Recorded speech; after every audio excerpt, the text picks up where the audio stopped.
नमस्कार, आप देख रहे हैं हिंदुस्तान और मैं तरुण प्रताप सिंह। इस समय हम मौजूद हैं पूर्वांचल एक्सप्रेसवे के उद्घाटन कार्यक्रम में। यहाँ लोग जा रहे हैं, भाजपा के समर्थक हैं। इनसे बात करेंगे कि इनकी सरकार यानी योगी आदित्यनाथ की सरकार जो राज्य में पिछले 4-4.5 साल बीत चुके हैं वो कैसी रही है। ये जब दूसरे समर्थकों से मिलते हैं, सपा और बसपा के लोगों से मिलते हैं, तो क्या बात करते हैं और किस तरह से उन्हें कन्विंस करते हैं, इन्हें कितना फायदा मिला है सरकार का, योगी आदित्यनाथ की सरकार का, तमाम विषयों पर बात करेंगे। इन्हीं लोगों से समझते हैं। क्या नाम है आपका? मैं डॉक्टर सुशील कुमार सिंह, प्रधानाचार्य आरपी सिंह जनता इंटर कॉलेज, रामपुर, सुल्तानपुर। ये बताइए कि पिछले 4.5 साल योगी आदित्यनाथ सरकार के बीत चुके हैं और बस कुछ ही महीने बची है इस सरकार का, इस कार्यकाल का, किस तरह से बीता है? और आप भाजपा के समर्थक हैं, तो आप जब गैर भाजपाई से मिलते हैं तो क्या बातें करते हैं? पहले तो मैं ये बता दे रहा हूँ कि मैं किसी दल का समर्थक नहीं हूँ। मैं जो अच्छा कार्य कर रहा है उसका समर्थक हूँ। कौन अच्छा कार्य कर रहा है? मैं 25 साल से शिक्षक हूँ और इस वर्ष मेरे पढ़ाए हुए शिष्य जितने थे उसमें सबसे ज्यादा सिलेक्शन इस वर्ष हुआ है। लगभग 100 बच्चों का सिलेक्शन हुआ है जो हमारे पढ़ाए हुए छात्र थे, वो टीजीटी पीजीटी में। तो इसलिए मैं सरकार को धन्यवाद ज्ञापित करता हूं।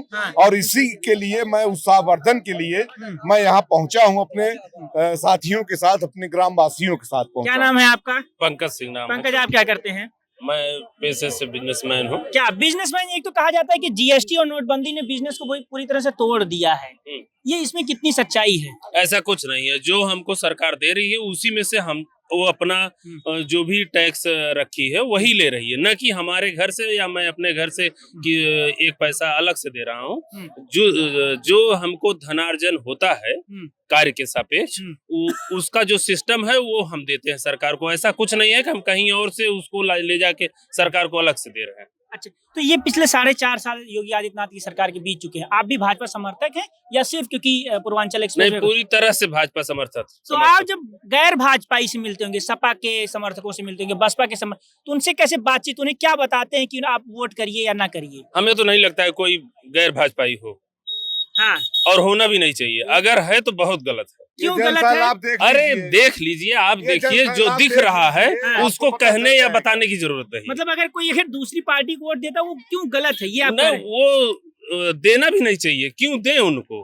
क्या वजह है उनको देने की? हाँ, बिल्कुल बिल्कुल नहीं देना चाहिए। वो कहते हैं, अभी अखिलेश यादव ने एक दिन पहले ही एक ट्वीट किया कि ये समाजवादी पूर्वांचल एक्सप्रेसवे है, समाजवादी पार्टी की सरकार ने दिया कोई है। योजना हम बना ले हाँ, और उस पे आर्थिक रूप से या हम उसको अपने प्रैक्टिकली रूप में न लाएं, योजना बनाने से हमारा क्रियान्वयन हो जाता है। ठीक है, योजना हो सकती है उनकी हो, लेकिन इसमें जो आर्थिक रूप से धन का उपयोग किया गया है, जो भी यहाँ का तंत्र लगा हुआ है, वो राज्य सरकार जो वर्तमान में है उन्होंने पैसा लगाया है और सारी चीजें उसमें। पिछले 5 साल की क्या उपलब्धियां हैं आपकी सरकार की?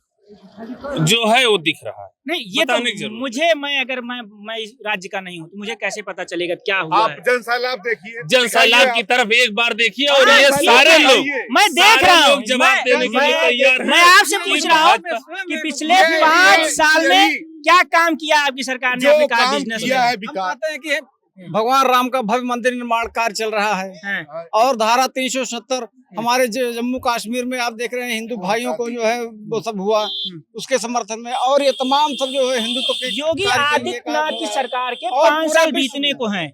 आप भाजपा समर्थक हैं तो क्या पूरे विश्व में उपलब्धियां हैं? भारत की एक अलग पहचान अगर बनाई है तो हमारे प्रधानमंत्री नरेंद्र मोदी जी ने और हमारे उत्तर प्रदेश के मुख्यमंत्री आदित्यनाथ योगी जी ने इस देश को, इस प्रदेश को विदेश में एक नई पहचान, एक नई दिशा दी है। क्या नाम है आपका? मेरा नाम अमरजीत निषाद आप है। भी भाजपा के समर्थक हैं? नहीं, हाँ, बिल्कुल नहीं। 5 साल में क्या रहा है, किस तरह से?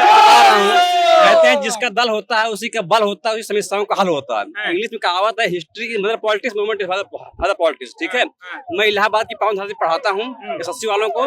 मैं खुद प्रिपरेशन कर रहा हूँ। मैं देख रहा हूँ बीजेपी की सरकार में क्या हो रहा है। धर्म के आधार पे राजनीति हो रही है। ठीक है, धर्म के आधार पे राजनीति हो रही है और बीजेपी सरकार में कोई विकास नहीं हो रहा। आपने देखा पेट्रोल इतनी महंगी हो गई है। ठीक है, जीएसटी है, उसके बाद आप देख लीजिए कितने प्रकार की समस्याएं आ रही है। ठीक है, ऐसा कभी नहीं हुआ था। ठीक है। उसके बाद पाकिस्तान की जीएसटी जो है भारत की जीएसटी से ज्यादा हो गई, हमारे भारत जीएसटी कम हो गई है। ऐसा कभी हुआ था? कभी नहीं हुआ था। ठीक है, ये मैंने कह रहा हूँ, लिखा गया है, आप देख लीजिए। ठीक है। तो आप कह रहे हैं कि भाजपा की जो 5 साल सरकार बीती है वो आपके लिए पूरी तरह से नकारात्मक है। मैं मानता हूँ, मैं प्रमाण देता हूँ। ठीक है, देखिए 2000 फिर आप भाजपा की रैली में फिर कैसे? मैं इसलिए आया हूँ, मैं इसलिए आया हूँ कि यहाँ कुछ हमारे फ्रेंड आए हैं, मुझे लेके आए हैं। ठीक है, और मैं नहीं आता। ठीक है, और रीजन इसका आने का यही है कि मैं देख रहा हूँ कि नरेंद्र मोदी क्या कहना चाहते हैं। ठीक है, मैं उसे कह रहा हूँ। और मैं देख 2019 में ग्रुप डी की भर्ती आई थी, एनटीपीसी की भर्ती हुई थी। एनटीपीसी का जो है एग्जाम हो चुका है। ठीक है, लेकिन अभी आरआरबी ग्रुप डी का न कोई नोटिफिकेशन आ रहा है। हम लोग 2-3 साल से तैयारी कर रहे हैं बैठ के इलाहाबाद में, बताइए, न कोई साला वैकेंसी आ रही है, न कोई पेपर हो रहा है। हम लोग बेरोजगार बन के बैठे हैं। सरकार को इस पर ध्यान देना चाहिए। आखिर कब ग्रुप डी के पेपर कराएंगे आखिर ये लोग? हैं? एनटीपीसी का एग्जाम डेट जो है नहीं आ पा रहा है। हम लोग तैयारी करके बैठ रहे हैं, कब एग्जाम डेट होगा, फिर क्लियर होगा, हम लोग भर्ती हो पाएंगे।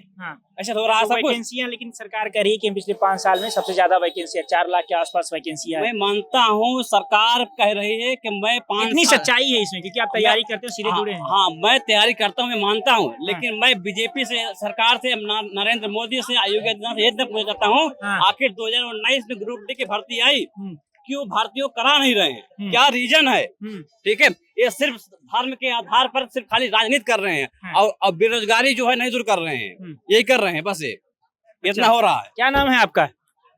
जी अशोक कुमार। क्या करते हैं अशोक आप? राजगिरी काम करते हैं। ये बताइए कि पिछले 5 साल सरकार के कैसे बीते हैं, जब बीतने को है, जब चुनाव नजदीक है? बहुत अच्छी बेहतर रही। क्या लगा, क्या क्या फायदा आपको हुआ है? हमको राशन भी मिल रहा है, हमको 2000 रुपए भी मिल रहा है, हमारे गुंडागर्दी भी खत्म हो गई है, और हमको क्या चाहिए? इतना तो बहुत है। इतना बहुत है। तो अभी आप जो सरकार में कैसे आए हैं आप यहाँ पे? हम रैली देखने आए मोदी जी को। तो अभी आपको क्या लगता है कि आपकी सरकार किस तरह से 2022 में चुनाव होगा तो किसको वोट कर? फिर सरकार क्यों बनेगी फिर सरकार? अगर आपको अच्छा काम कर रहे हैं इसलिए बन रही है। अच्छा, तो जरूर है तो जाते हैं। ठीक है। ये पूर्वांचल एक्सप्रेसवे में आए लोगों का अलग अलग मत है। कई लोगों का कहना है, जैसे अभी सुना आपने कि ग्रुप डी आरआरबी की परीक्षाएं नहीं हो रही हैं, वो भी एक पक्ष है। दूसरा पक्ष ये है, इनको उम्मीद है, उत्साह भी है, क्योंकि रैलियों में अमूमन ऐसा होता भी है कि इनकी सरकार फिर से वापस आ रही है। ये पूर्वांचल एक्सप्रेसवे है, इसके माध्यम से भाजपा एक बार फिर लखनऊ की सत्ता पर काबिज होना चाहती है। क्या वोट पड़ेगा या नहीं, ये आने वाला समय तय करेगा। तब तक के लिए बने रहिए हमारे साथ। नमस्कार।